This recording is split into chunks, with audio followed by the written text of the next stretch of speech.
Good afternoon, friends. Welcome to our live stream, which is daily and it's called Multiverse. And today we have a very interesting subject to discuss, which is regarding the European space mission. What is going on? Are they trying to build an alternative to Starship? Let us find out.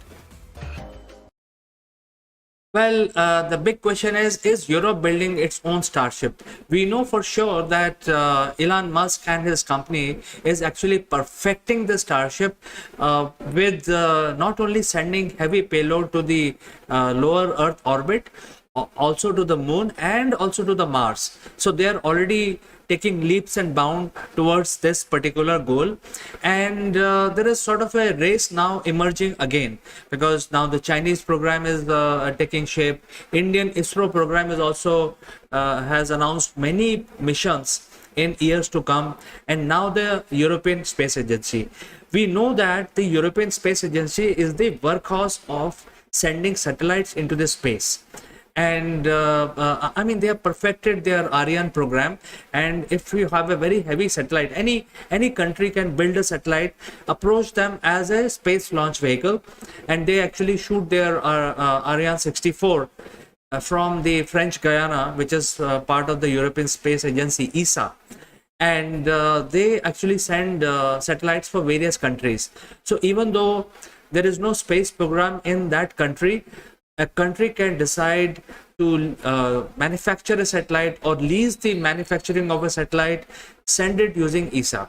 So this is a big business, and somewhere the European Space Agency may be feeling that that business may go away from their hands, because as of now there are only few agencies which are doing this, which is ESA, ISRO is also, which is an Indian agency, and the Chinese, and also the Russian, which is having their own space program by Roscosmos. So European space agencies may be thinking they are leaving, lagging behind, and there are private players who are actually progressing ahead of the ESA.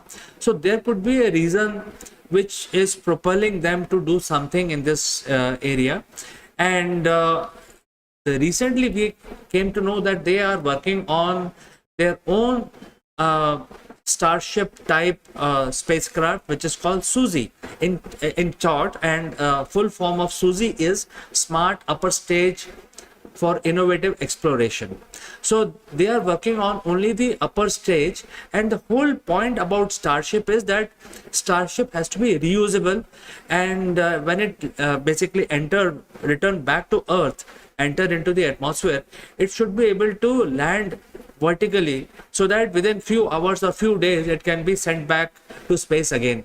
So by reusing the spacecraft like Starship, you are actually spreading the initial cost over multiple flights. That's the plan of Elon Musk, and also others, like there are so many others. Jeff Bezos and Virgin also has a plan. So the whole trick is to reduce cost, and that is where the SUSI comes in, and this is from ESA, and they are working on this kind of a space module, which at a lower cost can take people in the lower Earth orbit, and that is where the game is.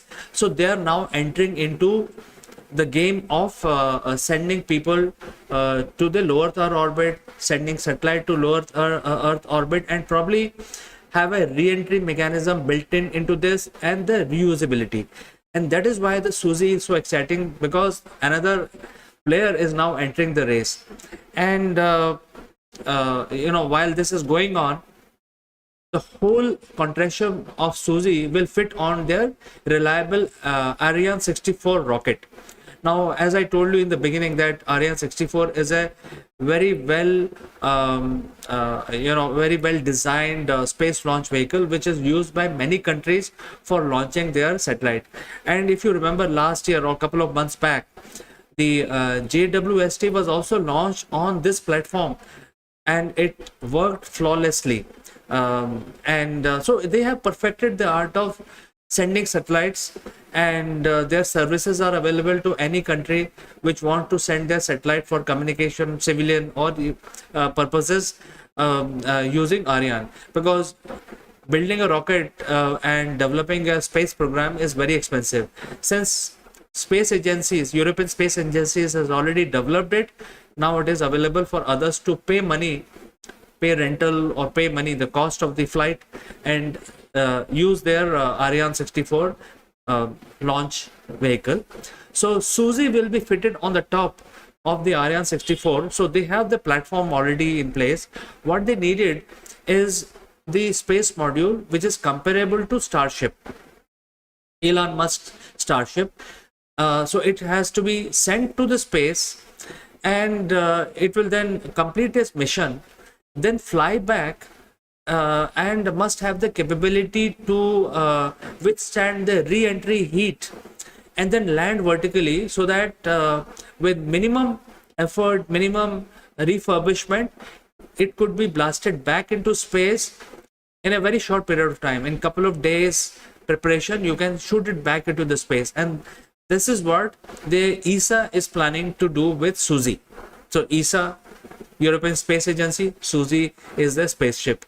So they have the platform already. So I think they should be able to work out Suzy quite rapidly and create that rapidly, because unlike Elon Musk, they have spent a lot of time in developing their own engines and own rocket.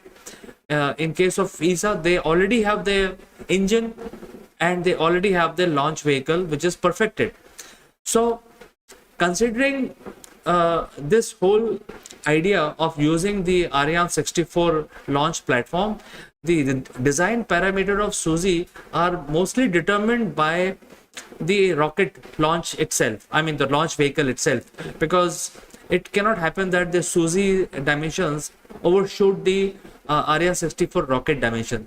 So as of now, the specifications which are laid down on paper, which are provisional in nature right now, is that the length would be about 12 meters, and diameter of the spacecraft will be about 5 meters, and it will have the capability to carry up to payload of up to 7 tons, and can also carry 5 people.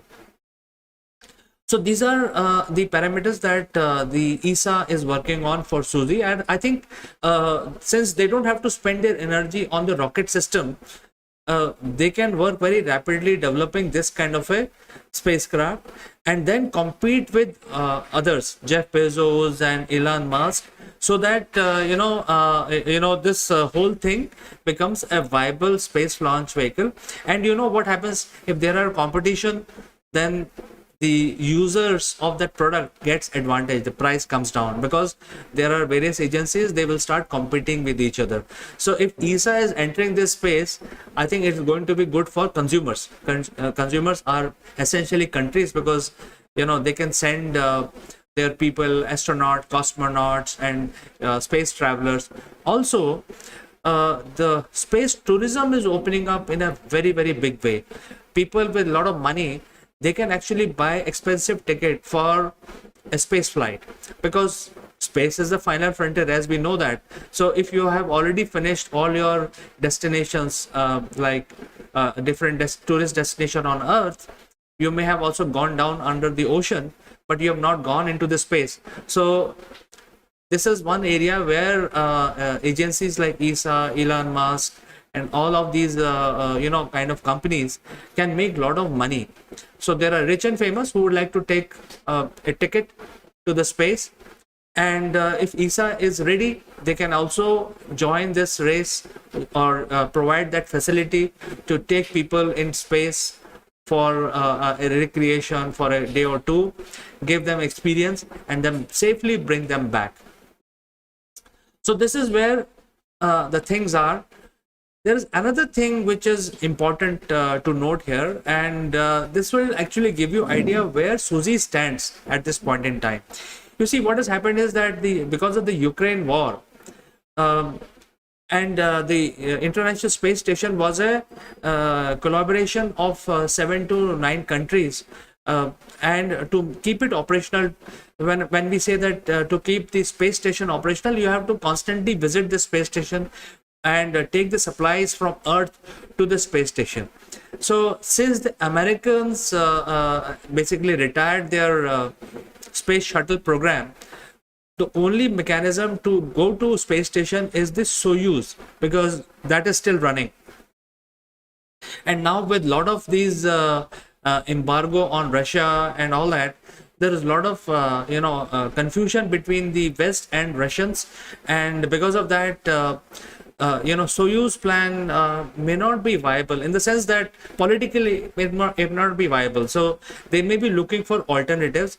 And recently, Elon Musk has already demonstrated that the Starship can dock with the International Space Station.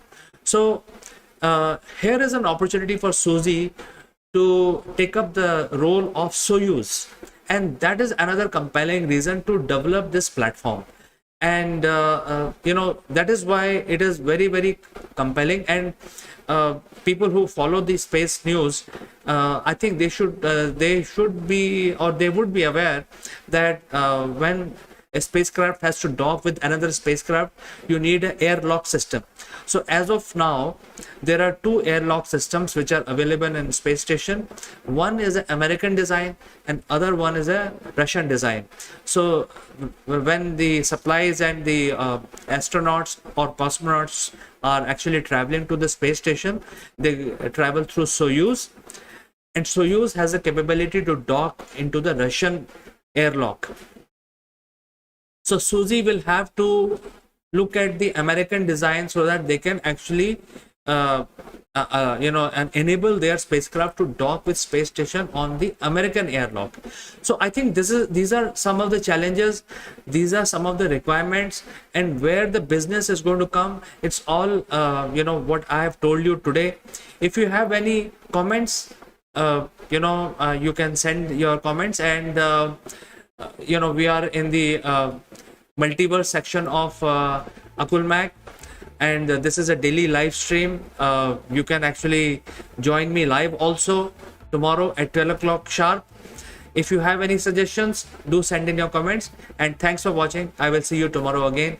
Bye bye for today.